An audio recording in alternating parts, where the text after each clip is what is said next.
Clarity of vision is the foundation of everything.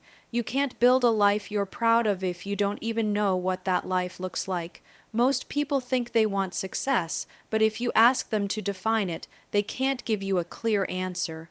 They'll say things like, I just want to be happy, or I want to be successful. But happiness and success are both vague words unless you define them for yourself. Without clarity, you're wandering, hoping that one day you'll stumble across fulfillment, but it doesn't work like that. Fulfillment comes when you've chosen a direction with intention and built your actions around that choice. Clarity requires honesty. You have to be willing to strip away other people's expectations, cultural noise, and even your own excuses. Ask yourself, if nobody else's opinion mattered, what would I want my life to look like? That question is harder to answer than it seems because most of us are conditioned to please others, to fit in, to avoid judgment. But clarity of vision doesn't come from what other people want for you. It comes from what you truly want for yourself. This might mean admitting things you've avoided. It might mean facing that the path you're on is not actually your dream, but someone else's. Clarity starts with truth. Once you've stripped away the noise, the next step is definition. What do you want your life to look like in practical terms? It's not enough to say you want financial freedom. What does financial freedom mean to you? Is it a certain income, the ability to travel when you want, or simply peace of mind knowing your bills are always covered? Get specific. If you want health, define what health looks like for you. Is it running a marathon? Is it having the energy to play with your kids after work? The clearer your vision, the easier it becomes to create a plan to get there. Clarity doesn't mean perfection. Your vision will evolve as you grow, and that's okay. But without clarity in this moment, you can't take effective action. Imagine driving without a destination. You'll burn gas, spend time, and maybe see interesting places, but you won't arrive anywhere specific. Life works the same way. Without clarity, you can stay busy for years and still not feel proud of what you've built because you weren't moving in a deliberate direction. To gain clarity, you need space to think. Too often, people try to find their vision in the middle of chaos, scrolling social media, juggling work stress, and running from one obligation to another. You won't uncover your vision in noise. You need quiet. You need time alone with a journal, asking yourself questions and writing down honest answers. What do I want? What don't I want? Where am I settling? Where do I feel alive? These questions create awareness, and awareness leads to clarity. Another important part of clarity is alignment with your values. A life you're proud of isn't just about achievements, it's about integrity. If your vision is to build wealth, but you sacrifice your health, relationships, or self-respect to get it, you won't be proud, you'll feel empty. Pride comes when your vision aligns with what matters most to you at the core. Define your non-negotiables. Decide what principles guide your choices. That way, when you set goals and make decisions, they won't pull you away from your values but push you deeper into them. Clarity also requires the courage to dream bigger than your current reality. It's easy to limit your vision to what feels safe or possible right now, but that's not vision, that's maintenance. A clear vision challenges you. It forces you to imagine a version of yourself and your life that is beyond where you are today. That's where pride comes from, not from staying comfortable, but from stretching into the life you didn't think was possible. The truth is, most people never take the time to define their vision because clarity is demanding. It demands honesty, courage, and the willingness to be different, but without it, everything else falls apart. You can build habits, set goals, and work hard, but if you're not clear on why you're doing it and where you're going, you'll wake up one day and realize you've been climbing the wrong ladder. When you get clarity, everything shifts. Your decisions become easier because you have a filter. You can ask, does this align with my vision or not? You stop wasting time on distractions because you know exactly what you're working toward. You gain energy because your actions have purpose. And when challenges come, you don't quit as easily because your vision is bigger than the discomfort of the moment. Clarity of vision is not optional if you want a life you're proud of. It's the first step, the non-negotiable foundation. Until you know what you want, you can't align your actions, you can't build habits, and you can't feel genuine fulfillment. So stop waiting for clarity to arrive on its own. Sit down, ask yourself the hard questions, write down your answers, and commit to living in alignment with the vision you uncover. That's how you build a life that, years from now, you can look back on and say, I am proud of this. Ownership and accountability are two of the most powerful forces you can use to change your life. The reality is that the life you're living right now is the direct result of your choices. That truth is uncomfortable for many people because it eliminates excuses.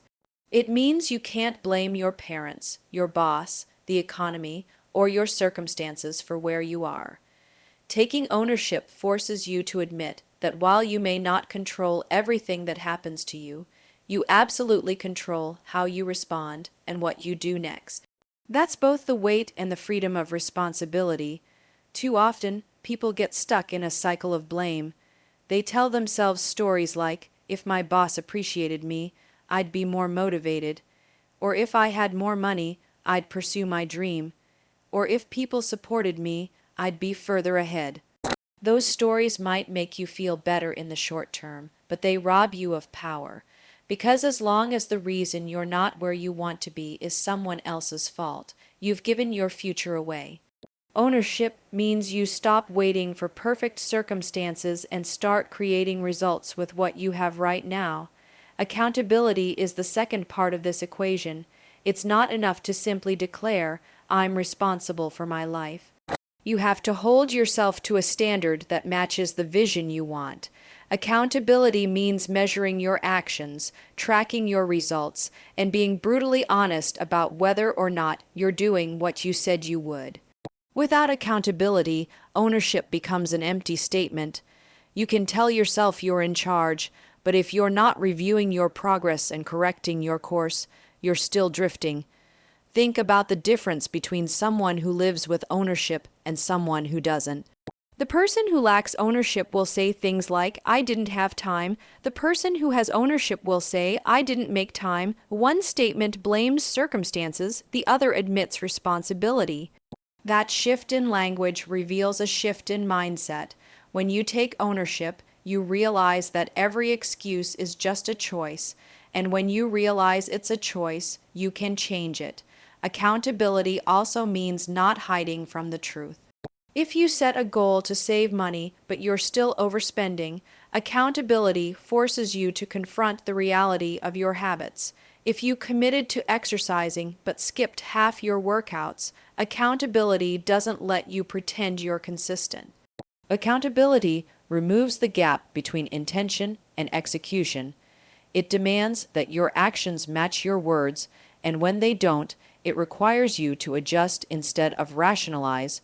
A lot of people resist accountability because it feels restrictive, but the opposite is true. Accountability creates freedom. When you measure your progress, you know exactly where you stand. You don't waste energy wondering why things aren't working. You can see it clearly in the numbers, the habits, the results. That clarity frees you to make better decisions, and when you follow through, the confidence that comes from keeping promises to yourself is far more liberating than the comfort of avoiding responsibility. Ownership and accountability also transform how you view failure.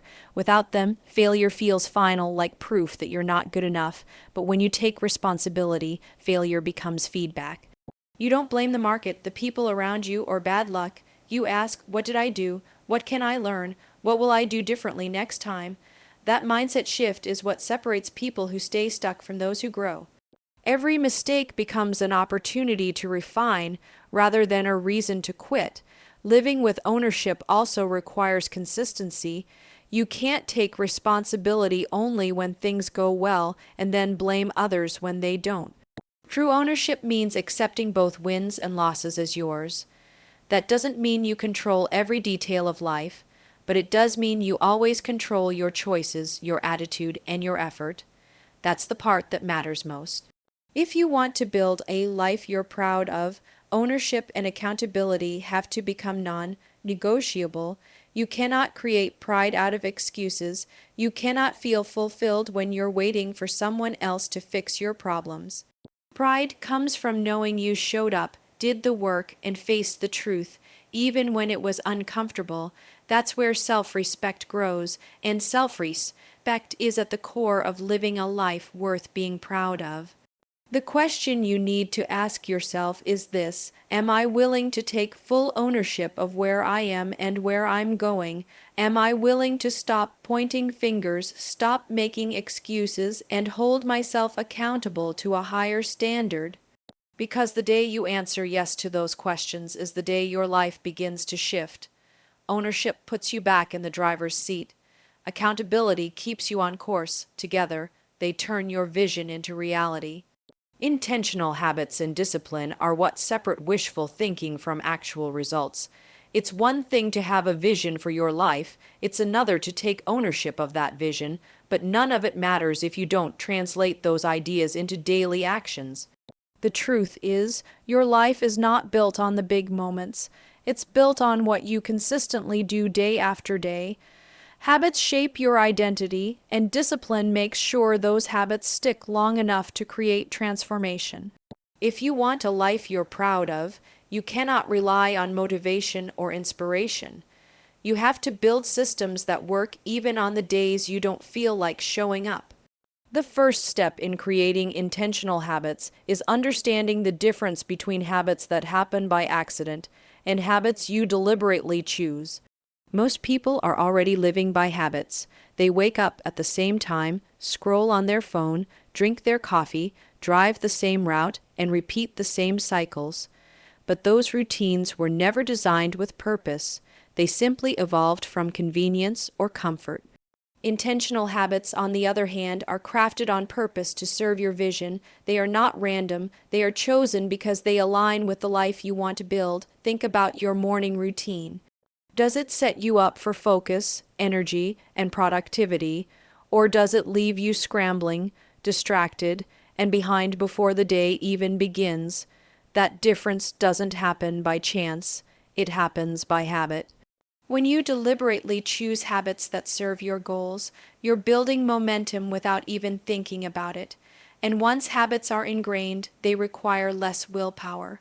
That's the beauty of intentionality. You make a conscious decision once, then automate the behavior through repetition until it becomes who you are. Discipline is the bridge between intention and reality. You can design the perfect habit plan, but without discipline, it won't last. Discipline is the muscle that allows you to follow through when your emotions try to pull you in another direction. The truth is, you will not always feel motivated. There will be mornings you want to sleep in, workouts you want to skip, conversations you want to avoid, and goals that seem too far away to keep chasing. Motivation will fail you, but discipline won't if you train it. Discipline is a practice, not a personality trait. You strengthen it every time you choose long-term vision over short-term comfort. Another key point is that discipline doesn't mean rigidity. People often think being disciplined means living without joy, flexibility, or freedom. But the opposite is true. Discipline actually creates freedom because it gives you control. For example, when you're disciplined with your finances, you gain the freedom to invest, travel, or build security without fear. When you're disciplined with your health, you gain the freedom to move, enjoy life, and avoid preventable problems. When you're disciplined with your time, you gain the freedom to focus on what matters instead of being pulled in 1,000 directions.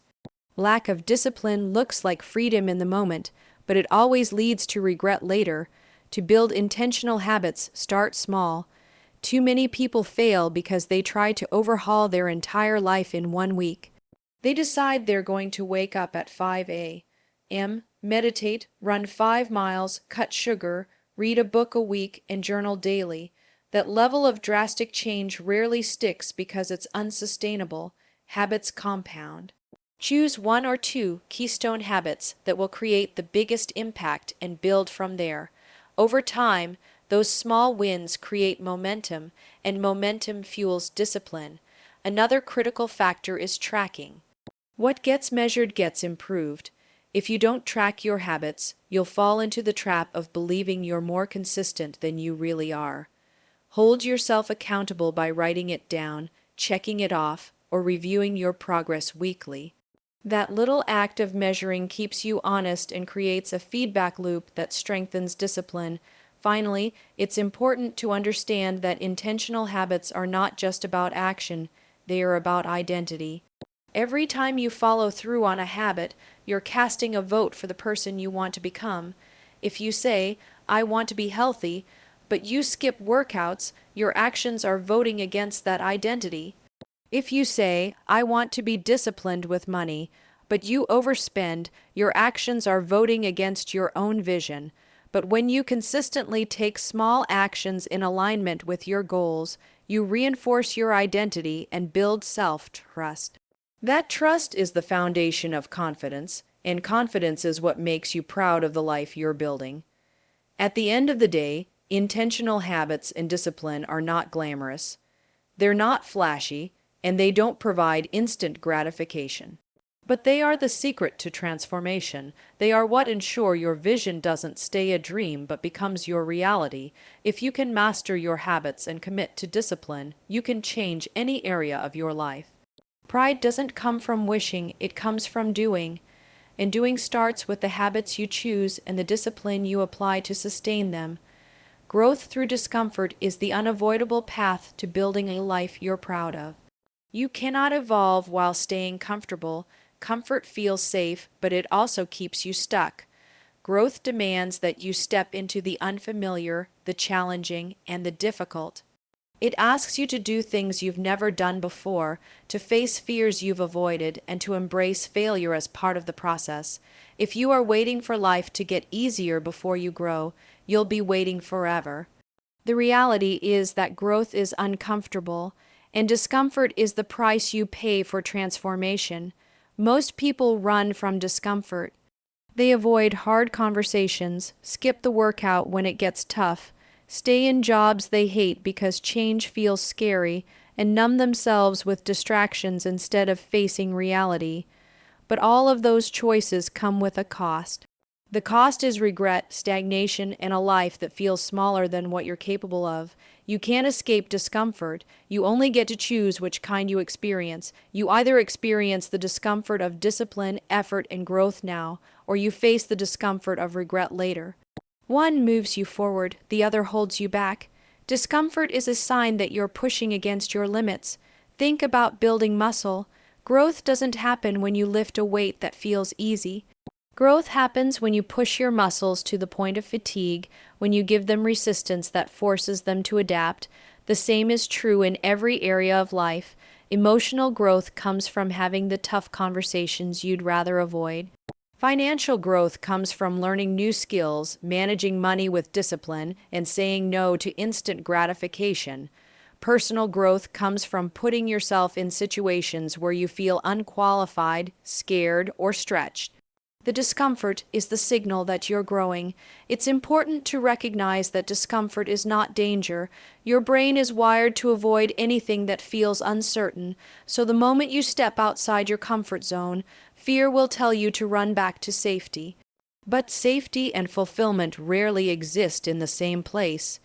If you want to build a life that excites you, you must train yourself to interpret discomfort not as a warning to retreat, but as a sign you're moving in the right direction. Instead of asking, is this comfortable? Start asking, is this making me stronger? That small shift changes everything. Growth through discomfort also requires resilience. You're going to fail. You're going to make mistakes. You're going to feel awkward, inexperienced, and out of place, and that's exactly how it should be. Failure is not a setback, it's feedback. Each uncomfortable experience teaches you something you couldn't have learned otherwise. The people who achieve the lives they're proud of aren't the ones who never stumble. They're the ones who keep showing up, even when it hurts, even when it feels like nothing is working. Another piece of this is patience. Discomfort is not just about a single moment, it's about staying with the process long enough for growth to take place. Think about planting a seed. You bury it in the dirt, water it, and wait. The process is messy, uncertain, and invisible for a while. But eventually, with time and persistence, growth breaks through. The same is true for your life. The discomfort of hard work, delayed gratification, and consistent effort may not give you instant results, but if you stay the course, it produces transformation. It's also worth noting that discomfort reveals character. Anyone can feel confident when things are easy. True character is exposed when things are difficult, when the plan falls apart, when obstacles show up, when progress feels slow. Do you quit, complain, or blame, or do you adapt, learn, and keep moving? The way you handle discomfort says more about you than your wins ever will. And when you choose to keep going through the hard parts, you build a level of resilience and self-respect that no one can take from you. The people you admire, the ones living lives they're proud of, didn't get there by staying comfortable. They got there by leaning into discomfort again and again until what once felt impossible became normal. They didn't wait to feel ready, they acted while scared. They didn't wait for conditions to be perfect, they created momentum in imperfect circumstances. That's what growth through discomfort looks like. It's not glamorous, but it's powerful. If you truly want to be proud of your life, stop running from discomfort. Seek it, invite it. Put yourself in rooms where you feel intimidated. Take on challenges that stretch you, and practice discipline when your body and mind want to quit. The discomfort you face today is shaping the strength, wisdom, and confidence you'll need tomorrow. You don't get to skip it. You don't get to bypass the hard parts, but if you embrace it, you'll grow into someone you never imagined you could become. The truth is simple. Comfort feels good in the moment, but growth feels better in the long run. Pride doesn't come from staying safe. It comes from knowing you did the hard things, faced the tough moments, and refused to settle. Every time you lean into discomfort, you're building the life you'll one day look back on and say, I'm proud of that. Celebrating and refining are two sides of the same coin when it comes to building a life you're proud of. Too many people live in extremes. They either celebrate every little thing and get complacent, or they push themselves so hard that they never pause to acknowledge progress. Both extremes will keep you stuck. The key is balance. You must celebrate the milestones that remind you of how far you've come, and you must refine your approach so that you never stop growing. Pride in your life comes from knowing you honored the wins while staying committed to the bigger vision. Celebration matters because it reinforces progress. When you achieve a goal, big or small, it's proof that your effort is working. If you never stop to celebrate, your brain starts to feel like nothing is enough. You run the risk of burning out because you're constantly chasing the next thing without ever acknowledging that you're already moving forward. Celebration isn't about throwing a party every time you check a box. It's about giving yourself credit. It's about pausing, recognizing your effort, and letting yourself feel proud in the moment. That pride becomes fuel. It gives you the energy to keep going when things get tough. On the other hand, celebration cannot turn into complacency.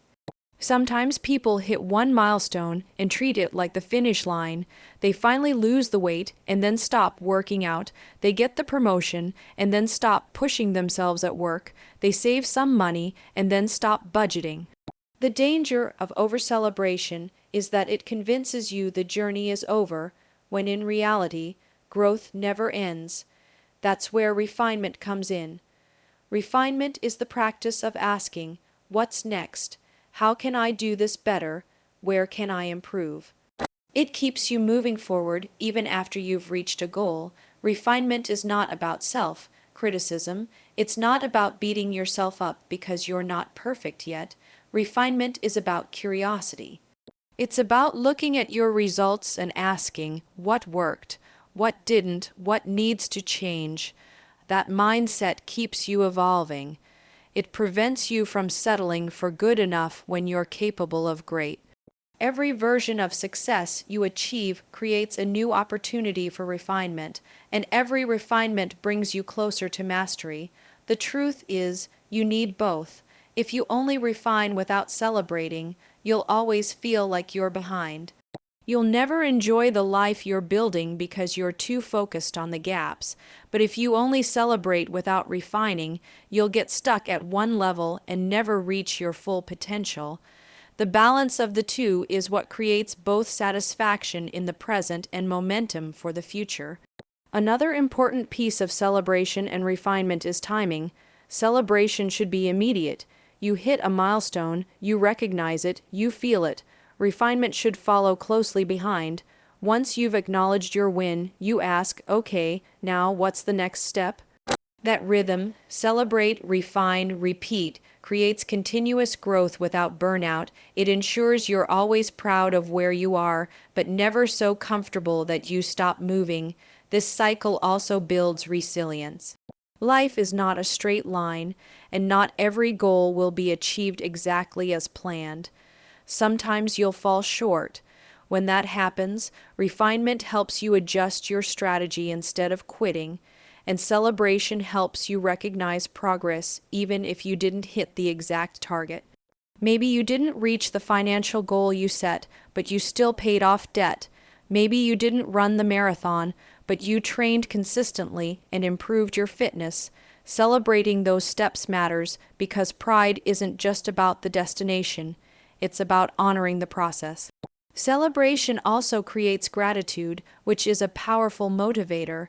When you take time to appreciate what you've already achieved, you remind yourself that your effort has value. That sense of gratitude makes the journey more fulfilling. Refinement, meanwhile, keeps you humble. It reminds you that no matter how much you've achieved, there's always room to grow. Together, gratitude and humility create the mindset of someone who is both proud and hungry, thankful for the present, but committed to an even better future. When you look at people who live lives they're genuinely proud of, you'll notice this rhythm. They know how to celebrate without arrogance, and they know how to refine without self-criticism. They enjoy the victories but don't settle for them. They are grateful for progress but relentless about improvement. That balance is what keeps their lives both meaningful and expanding. If you want to build a life you're proud of, practice both celebration and refinement consistently. Every time you hit a milestone, acknowledge it, reward yourself, and let it fuel your confidence. Then, step back and ask, how can I make this even better? What's the next level? Don't stop at good when great is possible. Don't settle at great when extraordinary is within reach. The truth is, pride doesn't come from perfection. It comes from progress. It comes from knowing you honored your wins and kept raising your standards. Celebrate so you don't forget how far you've come. Refine so you never forget how much more you can become. That's how you build a life that, when you look back years from now, you can say with absolute certainty, I am proud of this.